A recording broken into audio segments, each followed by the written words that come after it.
မင်္ဂလာပါဆင်မစကမအားလုံးကြိုဆိုပါရစေကျွန်တော်ကဥစစ်သွင်းဖြစ်ပါတယ်ကျွန်တော်ဒီနေ့ပြပေးခြင်းတဲ့ဘိန်းကတော့ဒါ Twitter တွေကကျွန်တော်ဒီ Twitter Predator ပေါ့နော်ဒီဘိန်းလေးကိုကျွန်တော်ရှိရရောက်ရှင်းမယ်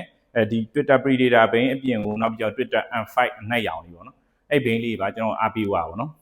ဒီ Twitter Predator အားပေးထားတဲ့ customer တော့ကျွန်တော်ဟိုပုံမျိုးကူကြော်လက်ဖြစ်ပါတယ်အဲ့ဒါအပြင်ကိုကျွန်တော်ရှိရဒီ sub ဘိန်းလေးကိုအများကြီးဝယ်ယူတဲ့အပြင်အများတန်းလမ်းညွှန်ပေးနေတဲ့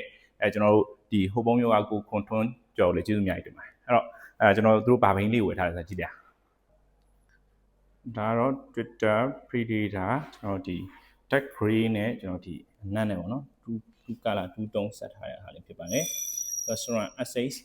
gear နဲ့ပေါ့နော် Surround S6 gear နဲ့ဖြစ်ပါတယ်ကျွန်တော်ဒီမှာ possible bearing ကောင်းအောင်နဲ့ message tire နဲ့ပေါ့နော်ဒီကောင် boost frame ဒီမှာပြီးတော့ carbon frame ပေါ့နော်ဒါ Predator ရဲ့ကျွန်တော်ဒါ carbon frame ဖြစ်ပါတယ်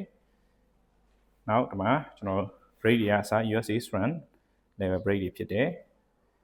gear second SRAM ဆိုတော့ကျွန်တော်က shifter တွေပါဆိုလဲဒါ SRAM 112 shifter ဖြစ်ပေါ့နော်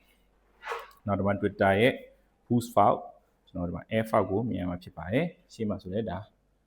boost hub ကျွန်တော် carbon on နဲ့ carbon hub ကိုမြင်ရမှာဖြစ်ပါတယ်ဗျာ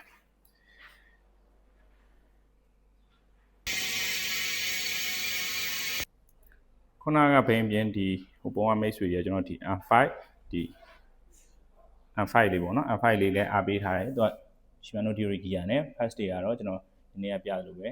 Carbon hub force bearing boost hub ကို Carbon on နဲ့ဖြစ်မယ် gear ရဲ့ Shimano gear နဲ့ဖြစ်မယ် Shimano Theory 112ဖြစ်မယ် brake ရဲ့ Shimano MP 200ပေါ့နော် hub တွေလည်း boost hub Carbon on Carbon hub တွေနဲ့ကျွန်တော် air valve boost valve ပေါ့နော်